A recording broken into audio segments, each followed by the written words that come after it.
जैसे ही ऊप स्टार्ट हुई आपकी, तो ऊप के जो आपके फाउंडेशन और इसके कोर पार्ट हैं वो है क्लास और ऑब्जेक्ट। तो क्लास ही को समझने के लिए सारी चीज़ें इंप्लीमेंट हो रही हैं। तो क्लास के मेंबर स्टार्ट हो गए। तो इससे पहले वाली लैब में आपने 5 में एक पहला मेंबर पढ़ा मेथड। उसके बाद अब सेकंड इसका मेंबर है जो है कंस्ट्रक्टर।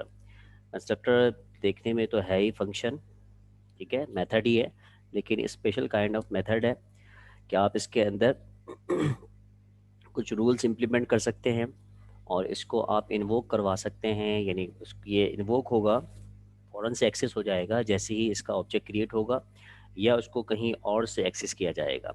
और से मतलब जिस ये क्लास, ये एक मेंबर होगा इस किसी एक क्लास का, ये क्लास किसी नेम स्पेस पे डिफाइन होगी। उसी नेम स्पेस के अंदर अगर आपने किसी और क्लास, किसी और वाली सेकंड इसके अलावा कोई अदर क्लास है, उसके ज़रिए आप वो इसकी आपकी जो है ड्राइव क्लास होगी। ये क्लास है। अगर इसका ऑब्जेक्ट किसी और क्लास में बनाया गया, तो जिस क्लास में इसका ऑब्जेक्ट बनाया गया है या जिस क्लास में उसको विदाउट ऑब्जेक्ट के स्टैटिक क्लास है, तो विदाउट ऑब्जेक्ट के इसको एक्सेस किया गया है, इन्वोक किया गया है, तो यहाँ पर वो वाली क्लास उसकी ड्राइव क्लास होगी, पहली बात। सेकंड ये कि आपके पास मेथड है कंस्ट्रक्टर। तो कंस्ट्रक्टर को डिटेल में आपने थ्योरी में पढ़ लिया, इसकी डेफिनेशंस वगैरह, ठीक है। ये आपके पास एक स्पेशल मेथड है जिसको दूसरी लैंग्वेजेस के अंदर PHP वगैरह में मैजिक फंक्शन कहते हैं, कि आपने इसको कॉल नहीं किया लेकिन इसके ऑब्जेक्ट पे ये खुद ब खुद क्या हो जाता है, ऑटोमेटिकली इन्वोक हो जाता है, ठीक है।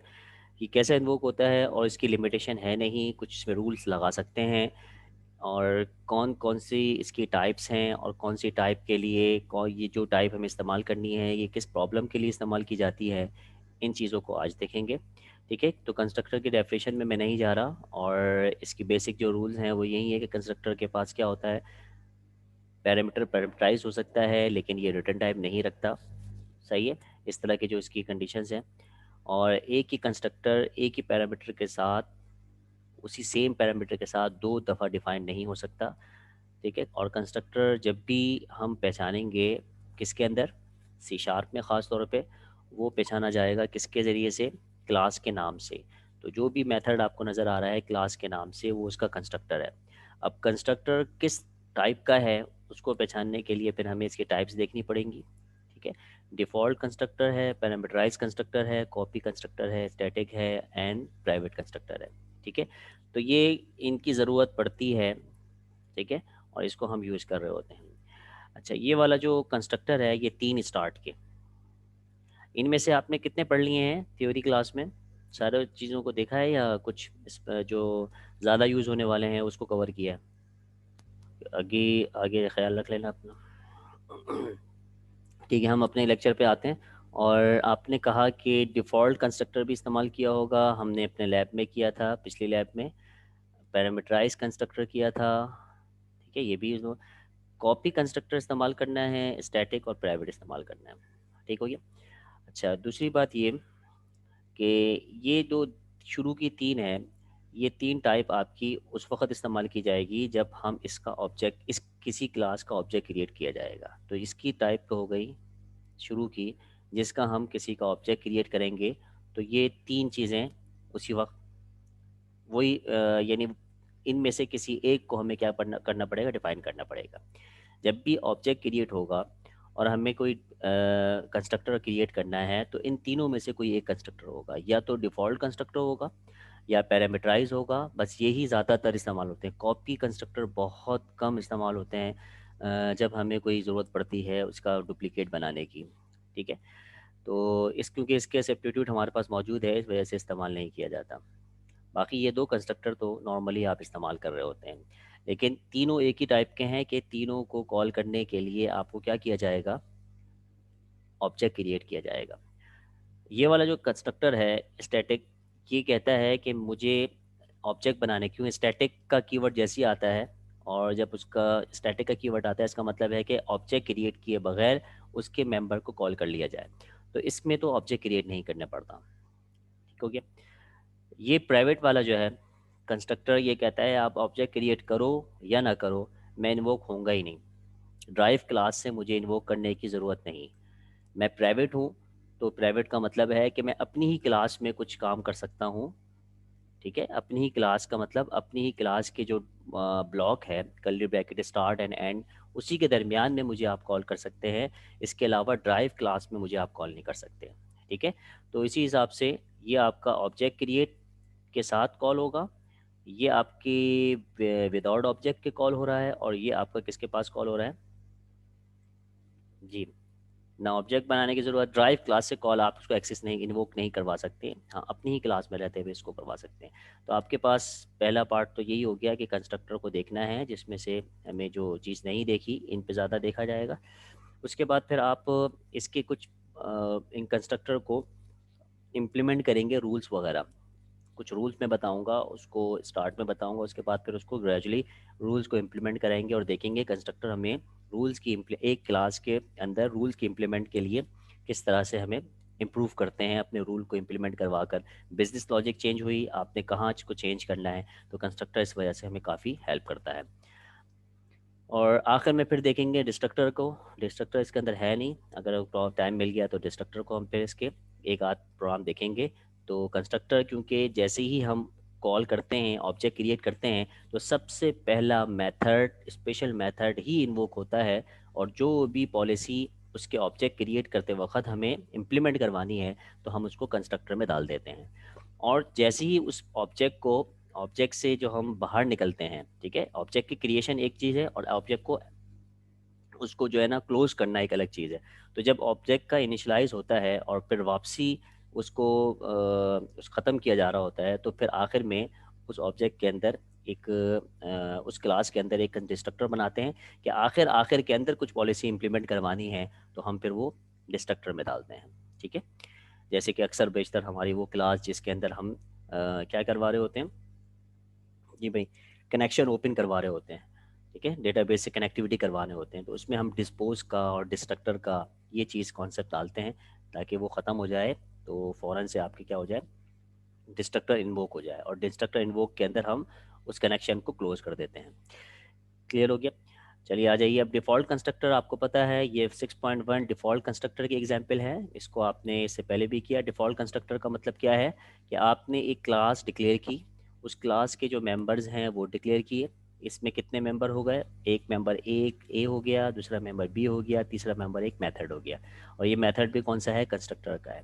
ठीक है, ये डिफ़ॉल्ट कंस्ट्रक्टर क्यों है, क्योंकि न ही ये पैरामीटराइज कंस्ट्रक्टर है, न ही कॉपी कंस्ट्रक्टर है, न स्टैटिक है, और न ही प्राइवेट है। ठीक है, पब्लिक है ये। तो जब पैरामीटराइज ना हो तो ये डिफ़ॉल्ट कंस्ट्रक्टर कॉल होता है।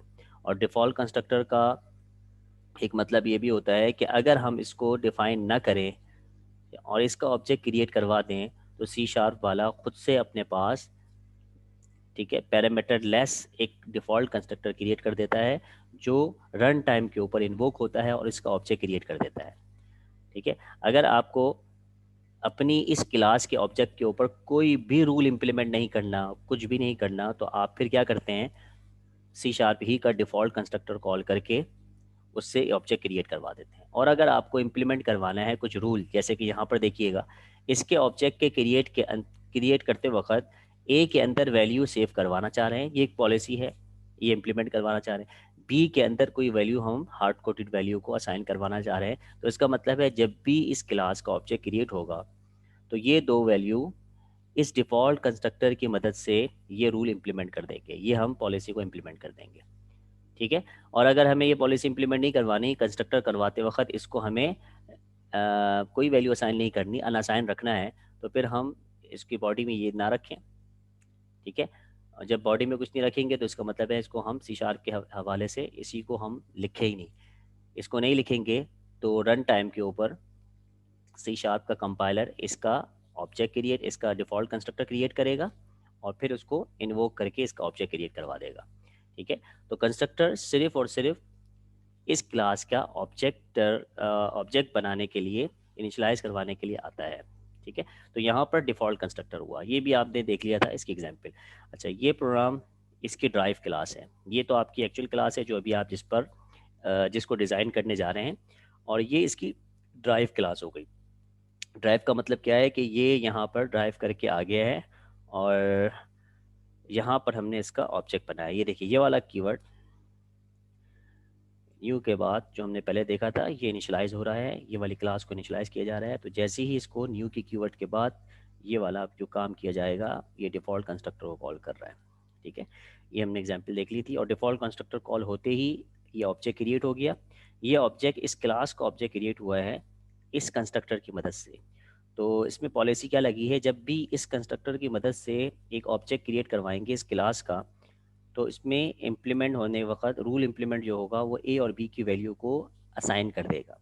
लिहाजा अगर आप दोनों की वैल्यू को प्रिंट करवाएंगे तो दोनों की वैल्यू क्या मिलेगी आपको, कोई ना कोई वैल्यू मिलेगी जो यहाँ पर है। सर पेज जूम करते हैं, ओके ठीक है भाई। दूसरा पैरामीटराइज कंस्ट्रक्टर है।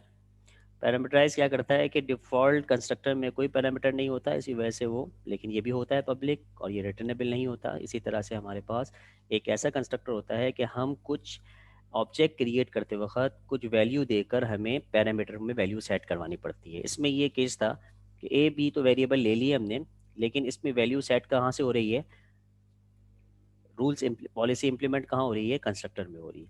अभी यहाँ पर एक ऐसा पैरामीटर बनाया है कि हमें ए वैल्यू यूज़र खुद दे, अपनी मर्जी से कोई पॉलिसी इंप्लीमेंट ना हो। ठीक है, तो यहाँ पर भी यही है, ये यूज़र देगा एक इनपुट, दो इनपुट और दोनों इनपुट लाकर ए और बी।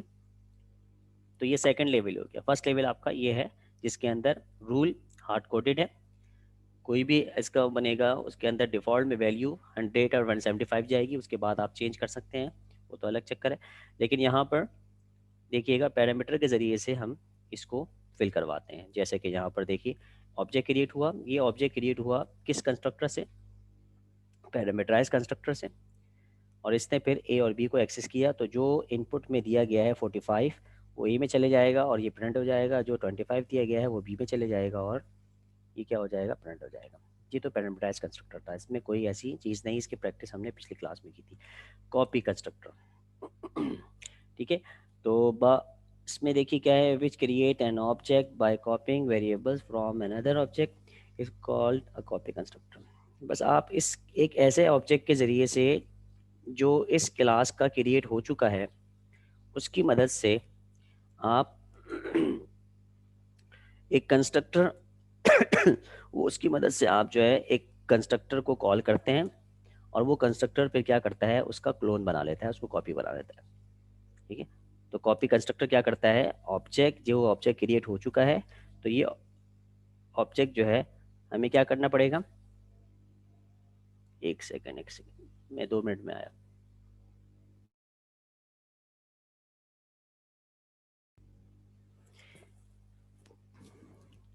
जी भाई, कॉपी कंस्ट्रक्टर। और यार ये कोड आपने, किसी ने अटैम्प्ट किया ये कोड? जी, किसी ने कोड अटैम्प्ट किया है? इसको अटैम्प्ट करो, मैं यहाँ पर सेंड कर रहा हूँ और स्क्रीन शेयर करवाए, ठीक है।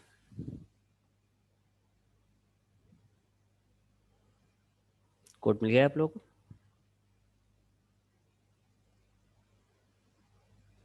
हेलो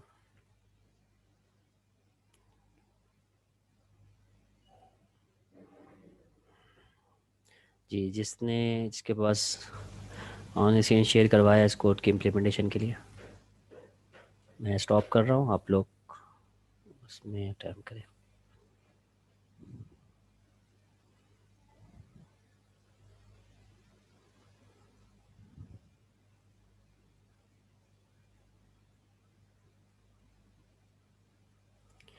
ओके, एक काम करते हैं, इसको नेक्स्ट मीटिंग बनाते हैं ताकि वो वीडियो में 5 मिनट बाकी हैं इसकी, उसमें ये कंस्ट्रक्टर जो है ना, कॉपी कंस्ट्रक्टर वहाँ पर हो जाएगा, वरना 2 हिस्सों में ब्रेक हो जाएगा। ठीक हो गया, मैं एंड कर रहा हूँ मीटिंग।